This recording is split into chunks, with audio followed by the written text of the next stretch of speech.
Now I am at Howrah Junction, Howrah Station, and I will show you the beauty of Howrah Station at night. So please stay on the video. এটা হচ্ছে হাওড়ার building, একদম old complex, আর ওই দিয়ে গেলে হচ্ছে আমাদের new complex.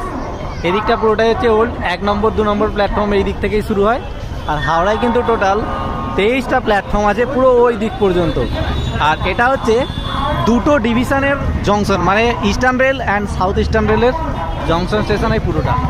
এখানে কিছু লাইটিং এফেক্ট হয় যেগুলো এখন আমি দেখতে পাচ্ছি না, কিন্তু এই বিল্ডিংগুলোর সৌন্দর্য না সবসময় কিন্তু ব্যস্ততা লেগেই আছে হাওড়া স্টেশনে। এই যে দেখা যাচ্ছে আমাদের সবার প্রিয় হাওড়া ব্রিজ আর কলকাতার জ্যাম। এখন প্রায় 9টা বাজে, আর হাওড়া স্টেশনের বাইরে ভিড়টা দেখুন খালি। আর ওই যে আমাদের হাওড়া ব্রিজ দেখা যাচ্ছে, লাইটিং এফেক্ট এখন নেই। আর এই হচ্ছে আমাদের হাওড়া বাস স্ট্যান্ড, হাওড়া ব্রিজের সেই বিউটি।